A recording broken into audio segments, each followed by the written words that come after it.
భుజిస్తున్నప్పుడు నిజంగా ప్రభు శరీరము తిన్నట్టుగానే వారికి ఆ అభిప్రాయం కలిగి ఉన్నారు. వాళ్ళు ఏమని సాక్ష్యం చెప్తారంటే, నిజంగా ఆయన శరీరం మేము తిన్నాం. అలాగే రక్తం త్రాగేటప్పుడు, అంటే ద్రాక్షారసం త్రాగేటప్పుడు, ఏంటి కొన్ని ప్రాంతాల్లో ద్రాక్ష దొరకనప్పుడు ఏం చేశారంటే అక్కడ సేవకులు నీళ్ళకే ప్రార్థన చేశారు. నీళ్లు బైబిల్లో కూడా ఉంది కదా, నీళ్లు ద్రాక్షారసంగా మారిపోయినట్టు. ఆ నీళ్లు ద్రాక్షారసంగా మారిపోయి ఇప్పుడు ఈ సంస్కారపు ఆరాధన జరుగుతున్నప్పుడు ఇప్పుడు మనకు ద్రాక్ష రసం దొరుకుతుంది కనుక ఇబ్బంది ఏం లేదు. కనుక రొట్టెనేమో ప్రభు శరీరముగాను, ఆ రసమునేమో ప్రభు యొక్క రక్తముగా మనం స్వీకరిస్తున్నాం. ఎవరు స్వీకరించాలి? ఎవరైతే మారుమనసు పొందారో, ఎవరైతే బాప్తిసం పొందారో పిల్లరా, వారు మాత్రమే దీనికి అర్హులు. అనగా ఇంకా ప్రభు పిల్లల రక్షణ పొందని వారు ఏం చేయాలంటే ప్రభు శరీర రక్తాల్లో పాలు పొందడానికి వాళ్ళు రెడీ అవ్వాలి. అంటే బాప్తిసం పొందిన వారు ఏమవ్వాలి? బాప్తిస్మము పొంది తీరాలి. పొందనంత కాలం నువ్వు ఎక్కడున్నట్లెక్క? లోకంలో ఉన్నట్టే, సంఘానికి వెలుపల ఉన్నట్టే. ఇక్కడ బాగా మందిరంలో ఉన్న వారికి రక్షణ ఉంది. ఇప్పుడు భయంకరమైన వర్షం పడుతుంది అనుకోండి, బయట ఉంటామా లోపలికి వచ్చేస్తామా? నాగమ్మ గారు ఎక్కడ ఉంటాం? లోపల ఉన్న వాళ్ళకి రక్షణ ఉంది, లోపల ఉన్న వారికి భద్రత ఉంది.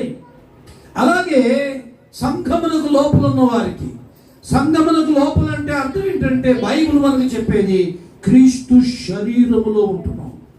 ఎందుకన్నమా? రక్షణ పొందిన వారు ఇప్పుడు ఎక్కడున్నారు?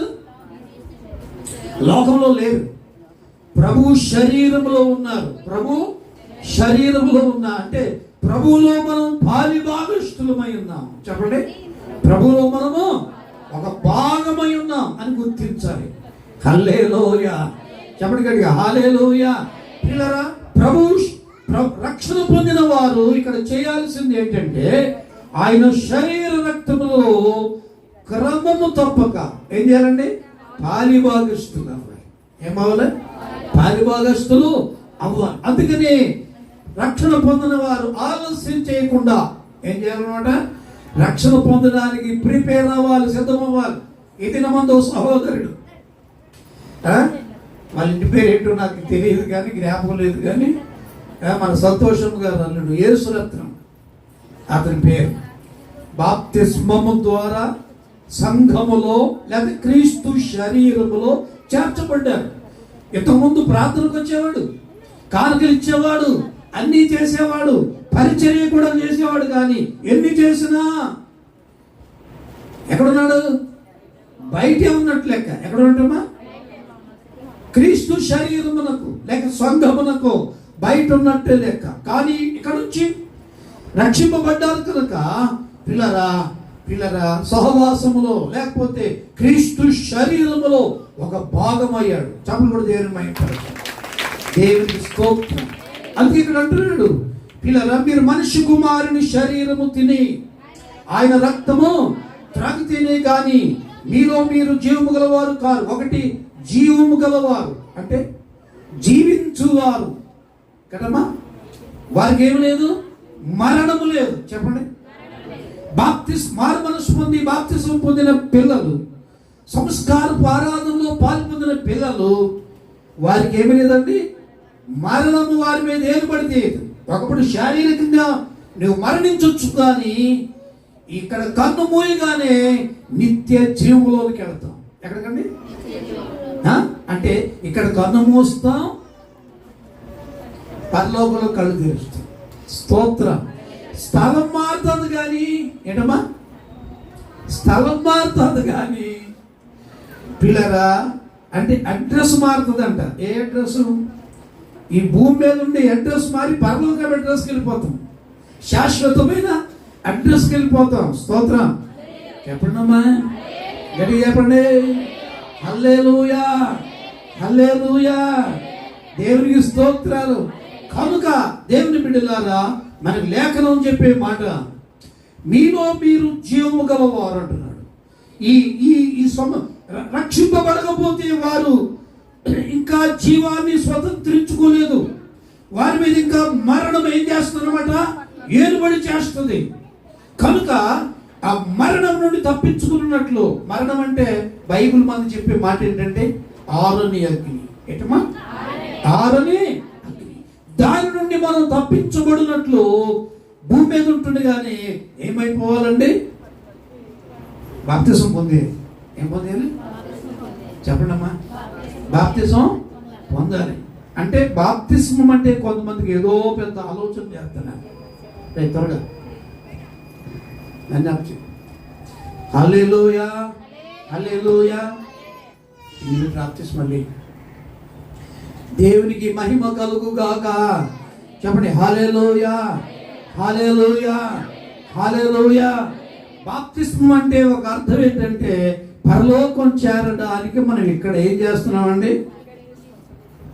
వీసా పాస్పోర్ట్ రెడీ చేసుకుంటున్నాం అన్నమాట. ఏం చేసుకున్నామండి? వీసా పాస్పోర్ట్ రెడీ అవుతుంది. ఏమా కస్తూరి తెల్ల ఈ రెండు లేకపోతే వెళ్తామా? బయటికి వెళ్ళలేము. కనుక మారు మనస్సు బాప్తిస్మము అవసరం. ఈ మారు మనస్సు బాప్తిస్మం పొందిన పిల్లలు ప్రభు శరీరములో రక్తములో మనం పాల్పుచ్చుకోవాలి. వారు ధన్యులు. దేవునికి స్తోత్ర. వారట ఒకటి జీవము గలవారు. రెండవది 54 వచ్చింది, నా శరీరము తిని నా రక్తము త్రాగు వాడే నిత్య జీవము. తర్వాత అంత్య దినమున నేను వానిని లేపుదునన్నాడు. ఈ మాట చెప్పింది ఎవరు? యేసు ప్రభువే స్వయంగా చెప్పారు. అంత్య దినమున నేను లేపుదునంటే రక్షింపబడి బాప్తిసం పొంది చనిపోయి సమాధిలో ఉన్నారనుకోండి, ఉన్నవాళ్ళు చాలా మంది ఉన్నారు. అలాంటి వారు మొదట లేస్తారు. పిల్లరా, సజీవంగా ఉండే మనము కూడా మార్పు చెంది మహిమ శరీరాలతో యేసు ప్రభువును సంధిస్తాం. దేవునికి స్తోత్రం. రెండవది అంత్య దినమున లేపబడతాం. మూడవది చూడండి, ఇక్కడ 56 వచనం, నా శరీరము తిని నా రక్తము త్రాగువాడు నా యందును నేను వాని యందును నిలిచి ఉన్నాం. యేసు శరీర రక్తాల్లో పాలు పొందిన బిడ్డలలో దేవుడు నిలిచి ఉంటాడు. ఎవరంటారా? యేసు వారు నిలిచి ఉంటారు. దేవునికి స్తోత్రం. అంటే వారు ఏకమై ఉంటారు. ఇప్పుడు ఏమైనా రక్షింపబడిన బిడ్డలు ఎక్కడున్నాం మనం? ప్రభువులో మనం ఏమైపోయామండి? ఏకమై ఉన్నాం. ఏమై ఉన్నాం? ఏకమై ఉన్నాం. హల్లెలూయా. చెప్పాలండి చాలా టైం. దేవునికి మహిమ కలుగుగాక. చెప్పండి హల్లెలూయా హల్లెలూయా హల్లెలూయా.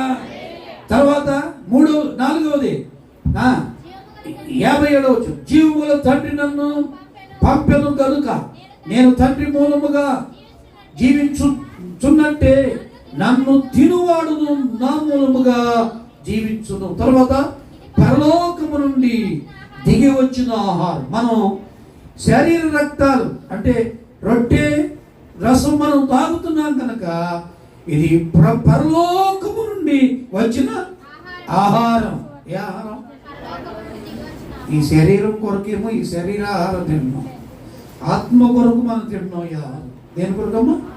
ఆత్మ ఎదుగుదల కొరకు, ఆత్మ జీవము కొరకు, పరలోక రాజ్యం చేరడం కొరకు పిల్లరా మనం ప్రభు శరీర రక్తాల్లో పాల్పంచుకుంటున్నాం కనుక ఒకటి దీనిని ఆచరించే పిల్లలు వాళ్ళకుండే అర్హత ఒకటి పరిశుద్ధ జీవితం. ఏముండాలండి?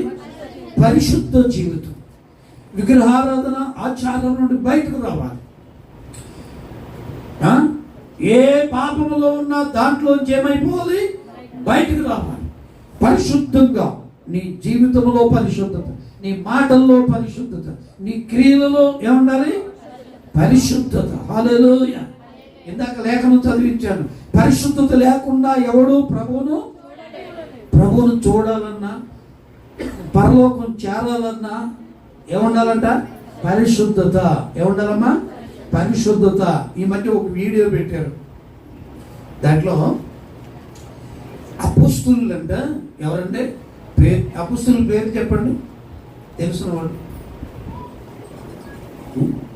అపోస్తుల పేర్లమ్మా: పేతురు, యోహాను, యాకోబు, ఆంద్రేయ, ఇలా 12 మంది అపోస్తులు. వీళ్ళంటండి పరలోకపు గేటు దగ్గర ఉండి లోపలికి ఎవరిని పంపిస్తున్నారంట అడుగుతున్నారంట. నువ్వు అక్కడ ఆగు, యేసు రక్తంలో కడగబడ్డావా? కడగబడితే నీ పేరుంటే లోపల పంపిస్తామని లోపల పంపిస్తాను. కట్టిన వాళ్ళే ఎక్కడికి ఎక్కడికి అగ్నికి ఎక్కడికండి? ప్రభుకి స్తోత్ర. మీరు మొదట యేసు రక్తంలో కడగబడి పరిశుద్ధంగా జీవించాలి, ప్రభు కొరకు జీవించాలి, ఆయన మార్గాల్లో నడవాలి.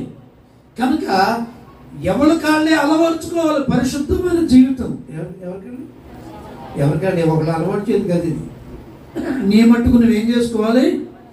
ఆ పరిశుద్ధమైన జీవన విధానాన్ని అలవర్చుకోవాలి. ఒకటి, పరిశుద్ధత పాటించాలి.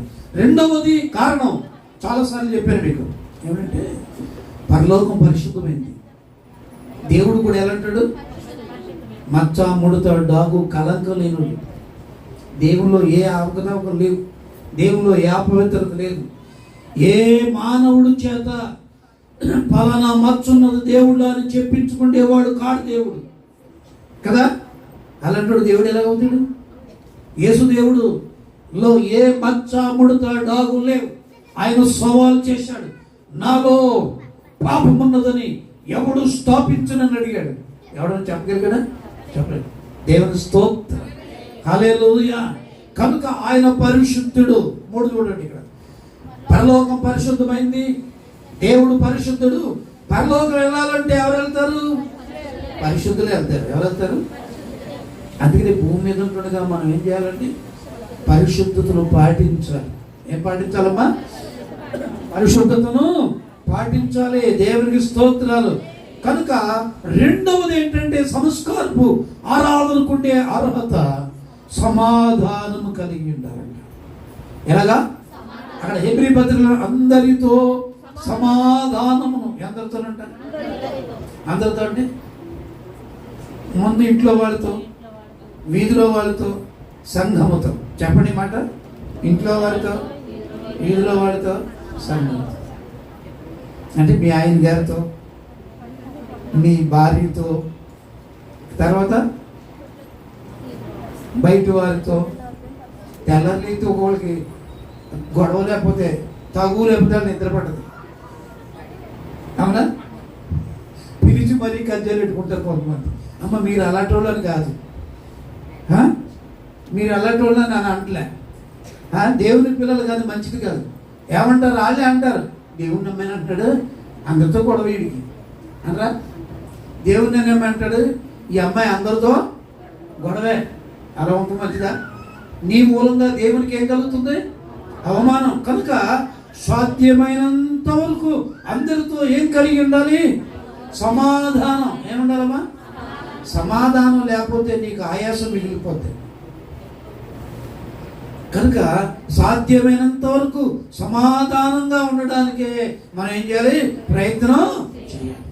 అప్పుడు నీకేం కలుగుతుందంటే హృదయంలో శాంతి, శరీరంలో ఆరోగ్యం, కుటుంబంలో నెమ్మది. దేవునికి స్తోత్రం, హల్లెలూయా. శత్రువులు ఉన్నారనుకోండి, నిద్ర పడుతుందా? మాట్లాడేటమ్మా. ఎక్కడి నుంచి వచ్చేస్తాడో, ఏం చేసేస్తాడో అని భయం అండి. శత్రువులు లేనివాడికి కడుపు నిండా తింటాడు, కంటి నిండా నిద్రపోతాడు. అది భయం ఏముండదు, ఉంటుందా? ప్రభుకు స్తోత్రం, హల్లెలూయా. రేపు మన ప్రధానమంత్రి గారు వస్తున్నాడు, ఎంత సెక్యూరిటీ ఉంటుందో చూడండి. మనం చూడటానికైనా దారి ఉంటుందా? ఏంటి ఈ సెక్యూరిటీ అంతా దేనికంటే? వద్దని లేదు, కావాలి వాళ్ళకి. దేవునికి స్తోత్రం. ఎవరో చేంజ్ చేసేస్తారో అని భయం. దేవునికి స్తోత్రాలు. ఆయనగా భయం అయితే నేను రోడ్డు ఉంటే డేరుగా వెళ్తాను. అక్కడ నన్ను ఎవడని ఏం చేస్తాడా? ఆయన ఒక్కడ నిలబడండి. ఎంత డిఫరెంట్. దేవునికి స్తోత్రం. చెప్పండి మా, హల్లెలూయా, హల్లెలూయా. సమాధానము కలిగిన వాళ్ళు నెమ్మదిగా బ్రతుకుతారు. కీడు వస్తుందని, ఏదో శోధన వచ్చేద్దని, ఏదో అయిపోద్దని వాళ్ళకి ఏముండదమ్మా? భయం ఉండదు. చూడండి సామెతల గ్రంథంలో, వాక్యం చెప్తే సమయం చాలదు. సామెతల గ్రంథంలో 1వ అధ్యాయం ఆఖరి వచనం చదవండి ఒకసారి. ఎంతసేపు కాదు, త్వరగా తీసి చదివే. ఆఖరి వచనం 33వ వచనం. నా ఉపదేశమును అంగీకరించువాడు సురక్షితముగా నివసించును, వాడు కీడు వచ్చునన్న భయము లేక నెమ్మదిగా ఉండను. ఈ మాట అందరూ చెప్పండి. నా ఉపదేశమును అంగీకరించువాడు సురక్షితముగా నివసించును, వాడు కీడు వచ్చునన్న భయము లేక నెమ్మదిగా ఉండను. ఏముండదంట?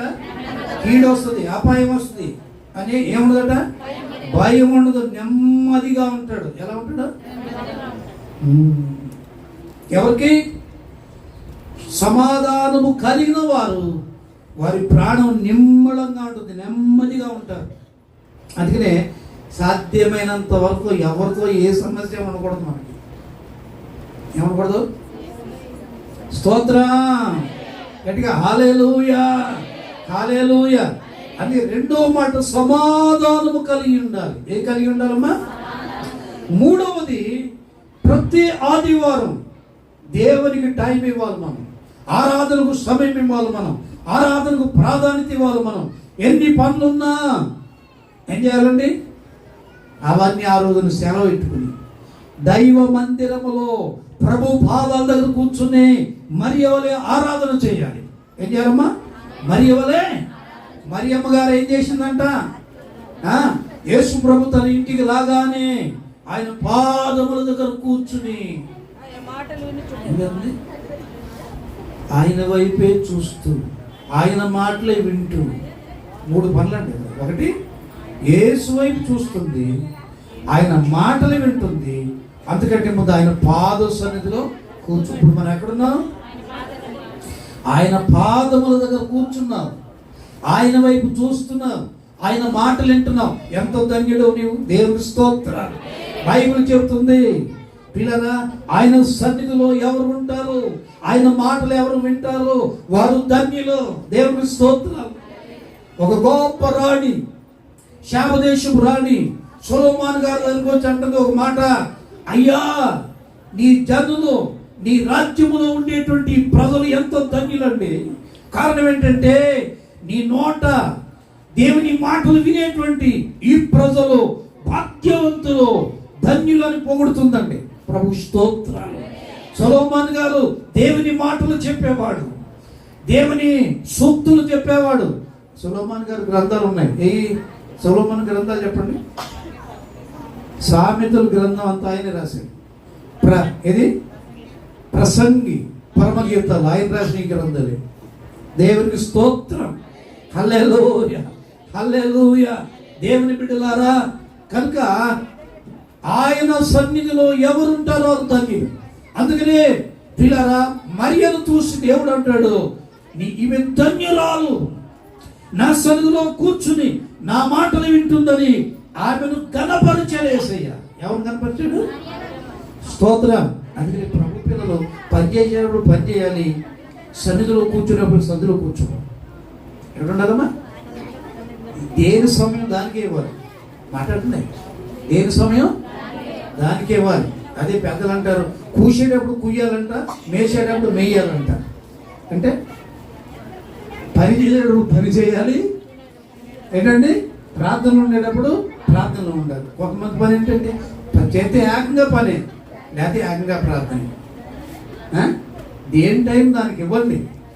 6 రోజులు కష్టపడండి, ఆదివారం దేవునికి ఇవ్వండి. ఏ రోజుమా మాట్లాడండి అమ్మా, చెప్పండి. ఆదివారం ఎవరిది? ఆదివారం కూడా నీవే వాడేసుకుంటున్నావు. ఇది మంచిదా? న్యాయమా? దేవుడు ఏమన్నాడు? 6 రోజులే కష్టపడండి రా బాబు, 7వ రోజు నా రోజు కదా, ఆదివారం నా రోజు కదా. ఆదివారానికి ఏం పేరు పెట్టుకున్నాడు? ప్రభు దినం అని పేరుంది బైబిల్లో. ఏం చేయమంట? చాలాసార్లు చూపించాను. ప్రభు దినం అంటూ ప్రభు దగ్గర ఉండాలి, ప్రభు సన్నిధిలో కూర్చోవాలి. ఆయన ఆరాధించితే నీవు ఆశీర్వాదం కలుగుతుంది నీకు. హల్లెలూయా హల్లెలూయా. కనుక ప్రతి ఆదివారం దైవ సన్నిధిలో ఉండండి.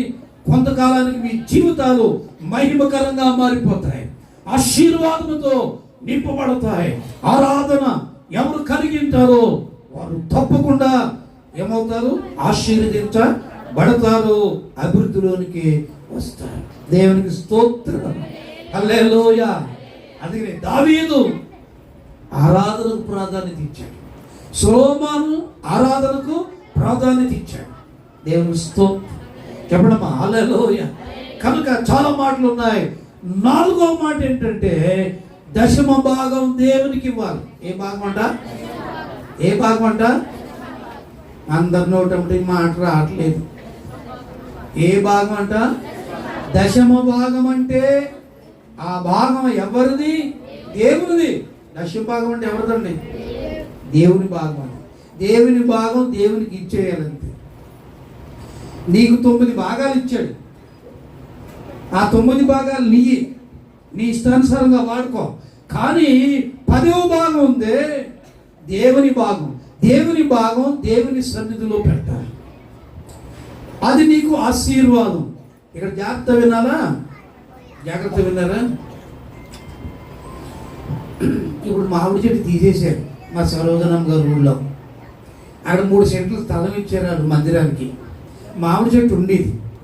మామిడి చెట్టుకి మామిడికాయలు కాసేసి ఏది సంవత్సరం 2 సార్లు కాసేస్తే మా సరోజనమ్మ అనేది అంటే వాళ్ళ ఇంట్లో పిల్లలు ఎక్కువ ఉన్నారు. ఒరే మామిడికాయలు చూసినప్పుడు పిల్లలకు భయం కలిగిదండి. ఈవిడ అనేది ఒరే దేవుడి కాయలు రయ్యా మీరు ముట్టుకోకూడదండి, ముట్టుకునేవారు కాదు. చిన్నపిల్లలు కూడా ఏమనేవారంటే ఎవడన్నా బెంపడి ఇలా చూశారనుకోండి, ఇంకో పిల్లోడు అనేవాడు ఏమనేవాడు తెలుసా? ఒరే దేవుడి చెట్టు మీద దేవుడి కాయలు రాదు, మనం ముట్టుకోకూడదు అనేవాడు. దేవుడి స్తోత్ర. దశమ భాగం అంటే ఎవరిదమ్మా? మాట్లాడండి. దశమ భాగం అంటే ఎవరిది? అసలు దశమ భాగం అంటే ఎంత? 10లో 1 భాగం. ఏంటండి? 10 రూపాయలు నీకు ఇస్తే అందులో 1 రూపాయి దేవుడిది. ఎవరిదండి? నీ సంపాదనలో 10వ భాగం ఇచ్చి చూడు. దేవుడు అన్నాడు మలాకీలో, లేఖనాలు చూపించడానికి నాకు టైం ఎక్కువ లేదు.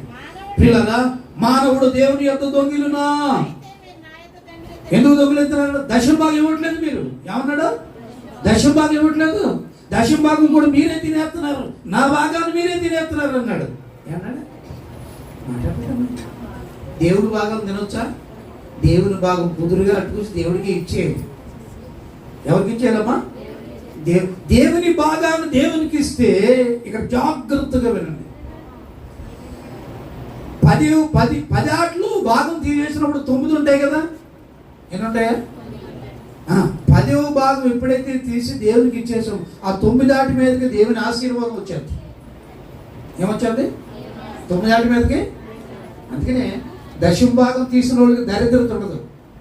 దశమ భాగం తీసిన ఇళ్లలో ఆరోగ్యవంతులుగా ఉంటారు, అభివృద్ధి అవుతారండి. స్తోత్రం. గట్టిగా చెప్పండి హల్లెలూయా. దశమ భాగము కంటే ఎక్కువ తీసే పిల్లలు ఉన్నారు ఇవాళ. 2 రెట్లు తీసేవాళ్ళు ఉన్నారు, 3 రెట్లు తీసేవాళ్ళు ఉన్నారు, 9 రెట్లు తీసేవాళ్ళు ఉన్నారు. అంటే 9 రెట్లు అంటే నేను 9 రెట్లు తీయమంటలేదు, మీ తీర్మానాన్ని బట్టి. మన సేవకుడు వచ్చాడు, అయ్యా నేను 2 దశమ భాగాలు తీస్తున్నాను. పిల్లగా దశమ భాగం అంటే దేవునిది. దేవుని భాగం మనుషుడు తినకూడదు. దేవుని భాగం దేవునికి ఇచ్చినప్పుడు నీ భాగములను దేవుడు దీవించి నీ కుటుంబాన్ని ఏం చేస్తాడు? అభివృద్ధి పరుస్తాడు. స్తోత్రం చెప్పండి గట్టిగా హల్లెలూయా. మా నరాల రత్నమ్మ గురించి చెబుతున్నాను అనుకోకండి, ఇలాంటి వాళ్ళు చాలా మంది ఉన్నారు. కోవిడ్ నుండి వింటుంది ఇప్పుడు. అది ఆ అమ్మాయి కోవిడ్లో కొంతకాలం సర్వీస్ చేసి వచ్చేసింది. అప్పట్లో ఆమెకు జీతం ఎంతంటే 10,000 జీతం. ఎంతండి? సత్యం గారు అంతేనా? ఎంత ఉండేది? 10,000. ఆయన భార్య 10,000 జీతంలో నా జీతం చాలు లేదని చెప్పేసి వచ్చేసిన తర్వాత ఫోన్లు చేస్తున్నారు వాళ్ళు. అమ్మాయి వచ్చే నీవే ఉండాలి మా ఇంట్లో అంటున్నారు. ఈమెమో 6 నెలలు అయినా వెళ్తలేదు, పెట్టలేదు. అప్పుడు తీర్మానం చేసుకుంది, అయ్యగారు ఈసారి నుంచి ఖచ్చితంగా దశంభాగం తీసేస్తాను. ఎంత దేవుడు నాకు ఇచ్చాడో అంతలో దశంభాగం తీసేస్తాను, ప్రార్థన చేయండి, నాకు జీతం పెరగాలని ప్రార్థన చేయండి అంది. ప్రార్థన చేసి ఇక్కడ ఉన్నాను, వాళ్ళు ఆఫర్ చెప్పేశారమ్మా, ఎందుకు రావట్లేదమ్మా, డబ్బులు కావాలండి నాకు. డబ్బులు కావాలంటే ఏమన్నారంటే, ఎంత కావాలి, 1,00,000 రూపాయలు కావాలి, తిరిగి ఇవ్వక్కర్లేకుండా 1,00,000 రూపాయలు నీకు అకౌంట్లో వేసేస్తున్నాం, తీసేసుకున్నారు అంతే. ఇచ్చేసాడు. అంతేకాదు 10,000 జీతం కానీ 20,000 ఇస్తున్నాం ఇక నుంచి వచ్చేయన్నారు, వెళ్ళిపోయింది. ప్రతి నెల తన భర్తకి ఎంత పంపిస్తుందో తెలుసా? దశంభాగం 2,000 పంపిస్తారు. ఆ 2,000 బ్యాంకు నుంచి తీసుకొచ్చి నా చేతులు పెట్టి ప్రార్థన చేయించుకుంటాడు. స్తోత్రం చెప్పండి ఒకసారి. దశమ భాగం తీసాక ఇప్పుడు జీతం ఎంత అయింది ఆమెకి? ఎంత? 20,000 కదా, 40,000 అయింది. ఇప్పుడు 10,000 నుంచి 20,000, 20,000 నుంచి మాట్లాడమంటే పెళ్ళికొడుకులాగా 50 అయిందా? మరి నాతో చెప్పలేదంటే 50,000 అయిందంట. అమ్మా, నేను ఊరికి తేలిగ్గా మాట్లాడడం కొరకు కాదు, కానీ ఒక ఆడ తల్లి కోయిట్లో 50,000 జీతగత్త అంటే ఎంత గ్రేట్ చెప్పండి. ఎంత చెప్పు, ఏమనుకోవాలి? దేవునికి స్తోత్రం, హల్లెలూయా, హల్లెలూయా. కారణం దశమ భాగంలో నమ్మకం ఉన్నది కనుక దేవుడు ఆ బిడ్డను దీవించాడు. చెప్పలు దేవుని మహిమ. హల్లెలూయా. ఒకనాడు ఆ కుటుంబ స్థితి ఎలాంటిది? ఉండడానికి స్థలం లేదు, ఇల్లు లేదు. దేవుడు దీవించినాడు. స్తోత్రం చెప్పండి. ఇక్కడే ఆడపిల్లలు పెళ్లి చేశారు, బిల్డింగ్ కట్టారు. ఇప్పుడు మరలా బేవర్లో స్థలం కొన్నారు, అక్కడ బిల్డింగ్ కట్టేస్తుందంట. కంగారు పడి బేవర్ వెళ్ళిపోకమ్మా అంటున్నాను నేను. అప్పుడే వెళ్ళనండి, ఏసు రక్తం వేసి. స్తోత్రం చెప్పండి. దశమ భాగంలో ఎవరు నమ్మకం ఉంటారో దేవుడు వారిని అభివృద్ధి పరుస్తాడు, వారి చేతి పనులు దీవిస్తాడు, ఆ కుటుంబాల అభివృద్ధిలోనికి దేవుడు తీసుకొస్తాడని వాక్యం మనకు తెలియపరుస్తుంది. దేవుని స్తోత్రం. దశమ భాగములో మనం ఎలా ఉండాలండి? ఆ అమ్మొక్కతే కదా, ఇక్కడ చాలా మంది ఉన్నారు దశమ భాగం తీసి అభివృద్ధి చెందిన వారు. అలాంటి వారు మీ చేతులు ఎత్తి ఒకసారి గుడి చేయండి, దేవుని మహిమార్థమై ఓపెన్. ఒకసారి దేవునికి ఘనత చెప్పండి. స్తోత్రం. వీళ్ళందరూ దశమ భాగం తీసేవాళ్ళే. ఆమేన్. గట్టిగా చెప్పండి ఆమేన్. దశమ భాగం తీసిన వాళ్ళకు దరిద్రత ఉండదు. దశమ భాగం తీసిన వాళ్ళు అప్పులు అవ్వరు. దేవుడు వారిని దీవించి ఉన్నత స్థితిలో దేవుడు వారిని పెడతాడు. కనుక రక్షింపబడిన ప్రతి విశ్వాసి, సంస్కారంలో పాల్పొందే ప్రతి బిడ్డ దశమ భాగం విషయంలో నమ్మకంగా ఉండాలి. ఎవరు చూస్తారు నీవు ఇచ్చేది? ప్రభువు చూస్తాడు. ఎవరు చూస్తారు? ప్రభువు చూస్తున్నాడు. దేవునికి మహిమ కలుగు కాక. హల్లెలూయా. దేవుని మందిరంలో రావాల్సిన ఆ భాగం నీ కడుపులో వేసేసుకున్నావు అనుకో, ఇది గుడిపోతుంది. దేవుని భాగం దేవునికి ఇచ్చేస్తే నీ భాగాలన్నీ దేవుడు దీవించేస్తా ఉంటాడు. ఏం చేస్తా ఉంటాడు? దీవించేస్తా ఉంటాడు. సరే, తర్వాత 5వది సంస్కార పారాధనకు అర్హులు ఎవరంటే 5వది సాక్ష్యం ఇవ్వాలి. నీవు రక్షింపబడ్డావు, నువ్వు మేలు పొందావు, నువ్వు దీవించబడ్డావు, నీవు అభివృద్ధిలోకి వచ్చావు. పిల్లరా, పాపం నుండి శాపము నుండి విడుదల పొందావు. దేవుని కృప నీకు దేవుడు కలగజేశాడు. అయితే నువ్వు పొందిన దీవెన ఇతరులతో పంచుకోవాలి. ఏం చేయాలా? యేసయ్యలోకి వచ్చిన తర్వాత నేను దేవుడు డెవలప్ చేశాడు కదా, దీవించాడు కదా. ఏం చేశాడమ్మా? అమ్మాయి ఏం చేశాడు? దీవించాడా లేదా? ఒకప్పుడు మనకేమండేది కదా, మనకంటే చాలా మందికి సరైన ఆహారం ఉందా, సరైన వస్త్రాలు ఉన్నాయా, సరైనటువంటి గృహాలు ఉన్నాయా? లేదు. దేవుని నమ్మిన తరువాత దేవుని నిన్ను ఫలింపు చేశాడు, అభివృద్ధిలోకి తెచ్చాడు, చక్కటి గృహాలు ఇచ్చాడు, చక్కటి కుటుంబాలు ఇచ్చాడు, అభివృద్ధి పరిచాడు. నీకు దేవుడు ఏ మేలు చేశాడో ఇతరులతో సాక్ష్యం పంచుకోవాలి. ఏం చేయాలా? ఇతరులతో సాక్ష్యం పంచుకోవాలి. స్తోత్రం. దేవునికి మహిమ అమ్మది. దేవునికి బైబిల్ ఏం చేస్తున్నాడు? మీరు ఫలించి అభివృద్ధి పొందమన్నాడు దేవుడు. ఏమన్నాడమ్మా? ఫలించి యేసు నామములో ఈవేళ మనం ఏమయ్యాము? ఫలించాం, అభివృద్ధి చెందాం, ఆశీర్వదించబడ్డాం. స్తోత్రం చెప్పండి. హల్లెలూయా.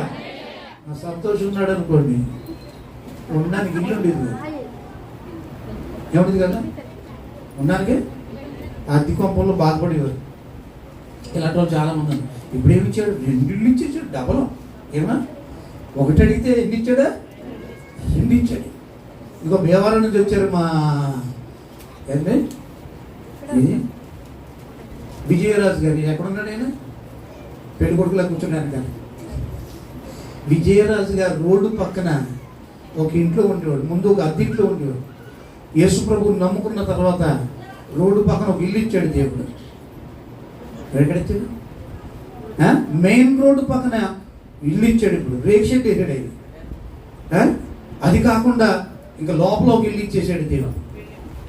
అప్పుడప్పుడు అంటాడు, ఏమని ఇది ఇల్లే అమ్మేస్తాను, ఇది అమ్మడానికి లేదు అన్నాను నేను. ఏది అమ్మా? మెయిన్ రోడ్డు పక్కన ఉంది. కోట్ల రూపాయలు ఆస్తుంది. సామాన్యం కాదు. దేవుడు ప్రేమించి ఇచ్చాడు మీకు. ఎవరుందా? మా మీరమ్మ గారు. ఎవరు ఇచ్చారమ్మా? యేసయ్య ఇచ్చాడు. మామూలుగానా? ఎన్నో రోజులు ప్రార్థన ఉంది దానికి. ఏమా? ఎన్నో రోజులు ప్రభు దగ్గర ఆశ్రయించాం. దేవుడు ఇచ్చాడు. వేళ దేవునికి స్తోత్రం. వీళ్ళకి చూడటానికి మామూలుగా కనపడతారు కానీ ఆ ఒక్క స్థలమే మీకు చాలు కోట్ల రూపాయలు ఆస్తుంది. దేవుని కృప చేత దేవుడు ఇచ్చాడు. ప్రతిరోజు దేవుని స్తుతించాలి. ఇలా ఎంతమంది లేరు దేవునిలో కూర్చున్న తర్వాత ఎన్నో కుటుంబాలు ఈవేళ ఏమైపోయాయండి? ఆశీర్వదించబడ్డాయి. దేవునికి స్తోత్రం. ఆ ఆశీర్వాదం ఇతరులతో పంచుకోవాలి. ఏం చేయాలండి? యేసు దేవుని నమ్ముకున్న తర్వాత దేవుడు నన్ను దీవించాడండి, అభివృద్ధి పరిచాడండి, ఆశీర్వదించాడండి. ఈ రీతిగా ఉన్నామండి.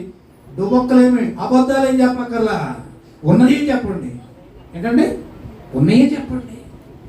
దేవుడు నీకు చేశాడు కదా. దేవుడు నీకు ఏ మేలు చేయకుండా ఉన్నాడా? లేదు, ఏదో మేలు చేశాడు. స్తోత్రం. నేను అడుగుతున్నాను, యేసు నామములో మేలు పొందిన వాడు మీ కుడి చేయొద్దండి. పొందినోడేనా? దిక్కేయండి. నాకే మేలు కలగలేదు యేసు ప్రభువుని నమ్ముకున్నా కన్నా వాళ్ళు కూడా ఎత్తండి. ఒక చెయ్యి లేదు, ఒక చెయ్యి లేదు. అంటే అందరూ మేలు పొందినవారే, అందరూ మేలు పొందినవారే కానీ పొందనోడు లేరు. దేవుని స్తోత్రం. పొందేసి ఆ మేలు నీ దగ్గరే దాచుకోవడం కాదు, ఇతరులు కూడా దేవుని మహిమపరుచున్నట్లు నువ్వు పొందిన మేలు ఇతరులతో పంచుకోండి. అదే సాక్ష్యం. అంటే అదే సాక్ష్యం. మేము ఇలా దీవించబడ్డామండి, ఈ మేలు పొందామండి, ఈ ఆశీర్వాదం పొందామండి, ఈ కార్యం యేసు ప్రభు చేశాడని ఏం చేయాలట? మనం సాక్ష్యం చెప్పాలి. ఆ సాక్ష్యం ద్వారా కొన్ని ఆత్మలు దేవుని తట్టుకు మలుకుంటాయి. దేవునికి స్తోత్రం. నా పని ఏంటో తెలుసండి.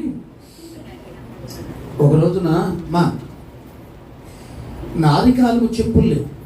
నేను దేవుని దగ్గరకు వచ్చినప్పుడు ఏం లేదా? అధికారికి చెప్పులు లేక 6 లక్షల కారు ఇచ్చాడు వేసుకో.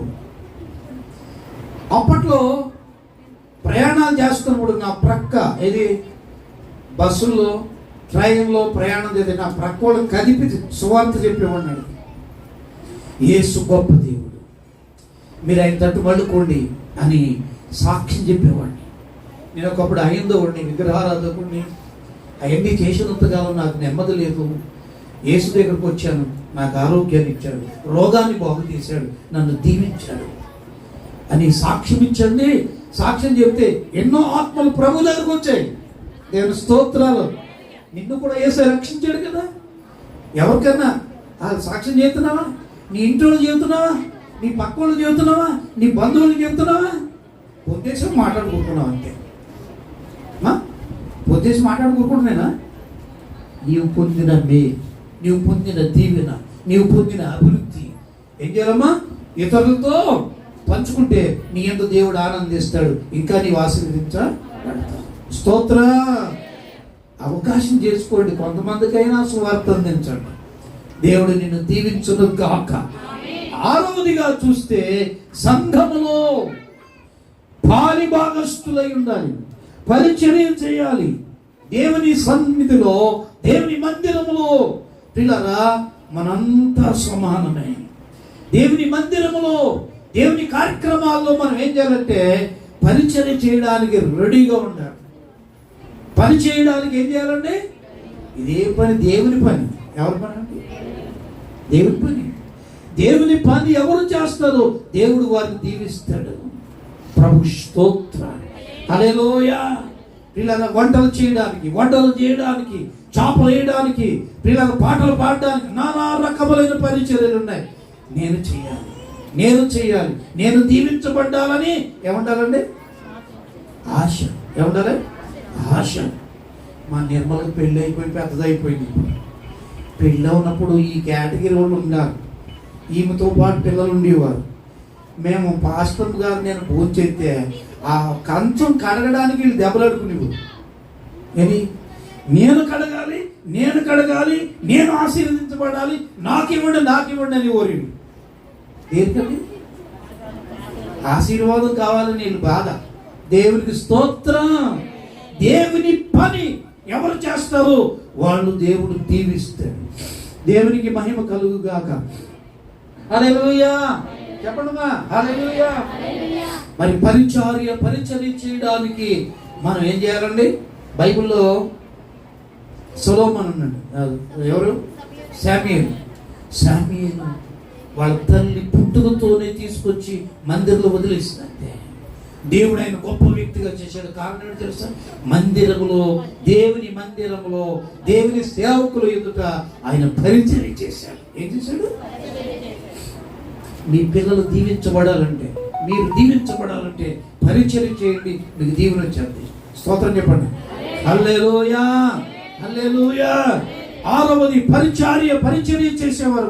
యేసు ప్రభు కూడా పరిచర్య చేయలేదా? ఏమా? యేసు ప్రభు వారు కూడా ఏం చేశారు? పరిచర్య చేశారండి. యేసు ప్రభు వారు, మా విద్యార్థిని నేను త్వరగా ముగిస్తాను, శిష్యులందరి పాదాలు అలా కడుక్కుంటూ వచ్చారు. ఏం చేశారు?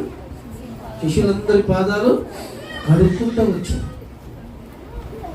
దేవునికి స్తోత్రం. అందుకే ఆయన అన్నాడు, నేను పరిచర్య చేయించుకునడానికి కాదు, పరిచర్య చేయడానికి వచ్చాను అన్నాడు ఆయన. దేవుని స్తోత్రం. మరి మీరు చేయొద్దా? మనము చేయొద్దా?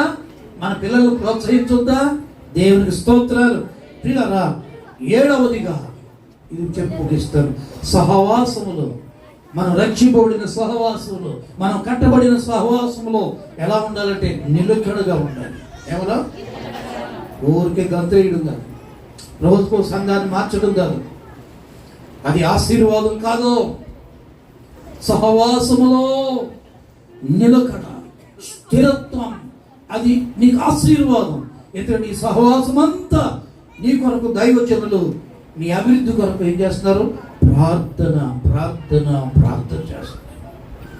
సహవాసంలో నిలకడగా ఉండాలని నేను ప్రభు నామమున తెలియపరచు. కారణం ఏంటంటే సాతానుడు అనేక విశ్వాసులను కలవరపరుస్తున్నాడు. వాక్యం చెబుతుంది, ఎవరిని మృంగుదునా అని ఏం చేస్తున్నాడట? సాతానుడు గద్దు సింహం వలె తిరుగుతున్నాడంట. కనుక సహవాసములో మీరు అటు ఇటు కలవరంగా ఉండుకోండి, నిలకడగా ఉండాలి. స్తోత్రం చెప్పండి. రాత్రి సహవాసం కొరకు ప్రార్థన చేస్తూ ఉంటే దేవుడు దర్శనం నాకు చూపించాడు. మోకాళ్ళ మీద ఇక్కడ ప్రార్థన చేస్తుంటే ఒక కొబ్బరి చెట్టు మీద ఒక కాకండి ఇలా చూస్తుంది. అంటే దాని అర్థం ఏంటి తెలుసు? అనేక మంది విశ్వాసులను పాడు చేయడానికి సాతాను కుయుక్తి కలిగి ఉన్నాడు. కనుక నేను ఎక్కువగా దీని గురించి చెప్పను, కానీ నిలకడ చూడండి, నిలకడగా ఉండండి, సహవాసములో నిలకడగా ఉండండి. ఈ ఫిలదెల్ఫియా ప్రేయర్ మినిస్ట్రీలో మీరు దీవించబడ్డారు. పిల్లరా, నిలకడగా ఉండి దేవుని మహిమకరంగా జీవించడానికి ప్రయత్నించండి. దేవుడి మాటలు దీవించును గాక. చెప్పండి ఆమేన్. కళ్ళు మూసుకోండి, చిన్న ప్రార్థన చేసుకుని మనం ఈ కార్యక్రమంలో ముందుకెళ్దాం. హల్లెలూయా, హల్లెలూయా, హల్లెలూయా. యేసుదేవా నీ స్తోత్రాలు. దేవుని బిడ్డలారా 7 మాటలు చెప్పారు. సంస్కారపు ఆరాధనకు అర్హతలు: 1 పరిశుద్ధత. పరిశుద్ధత కలిగి ఉండండి. నీలో ఏదైనా లోట్లు ఉంటే వాటిని సరి చేసుకోవాలి. 2 సమాధానం. దైవజనులతో, సంఘముతో, ఇంటి వారితో ఏంటి సమాధానం. 3 ప్రతి ఆదివారం దైవ మందిరంలో, సన్నిధిలో మనం ఉండాలి, ఆరాధన కలిగి ఉండాలి. 4 మన రాబడిలో లేక మన సంపాదనలో 10వ భాగం దేవుడికి ఇస్తే నిన్ను దేవుడు అభివృద్ధి పరుస్తాడు. 5వదిగా సాక్ష్యం. నువ్వు మేలు పొందావు, దీవించబడ్డావు, అది సాక్ష్యం కలిగి ఉండాలి. నీ యేసును గురించి సాక్ష్యము చెప్పాలి. 6వదిగా సంఘ పరిచర్యలు నేను చేయాలి, దీవించబడ్డాలి అని నీకు మనస్సు ఉండాలి. తీర్మానం చేసుకోవాలి, నేను చేయాలి పరిచర్యలు. 7వది సహవాసములో నిలకడగా ఉంటున్నావా? ఇది ఎవరు రమ్మంటే అక్కడికి వెళ్ళిపోతున్నావా? అది మంచిది కాదు. దేవుని ఈ సహవాసంలో దేవుని ఉంచాడు. నిలకడగా ఉందాం, దేవుని మహింపరచుకుందాం, దైవ కృపకు పాత్రలు అవుదాం, దేవుడి మాటలు దీవించి ప్రార్థన చేసుకుందాం. మా తండ్రి, 7 విషయాలు నీ బిడ్డల ముందు పెట్టాను. ఈ మాటలకు నీరు కట్టి ఫలింపచేయి. ఈ బిడ్డలు తండ్రి నీ వాక్యము చేత కట్టబడి నీలో ఎదిగి ఫలించి శారీరకంగాను ఆత్మీయంగా దీవెనకరంగా ఉన్నట్లు సహాయం చేయి. In the name of Jesus. In the name of Jesus. Father, in the name of Jesus. యేసు నామములో వేడుచున్నాను తండ్రి. అలాగే మోకాళ్ళ మీద ఉండండి, ప్రార్థనలో ఉండండి, మోకాళ్ళ మీద ఉండండి. హల్లెలూయా, హల్లెలూయా.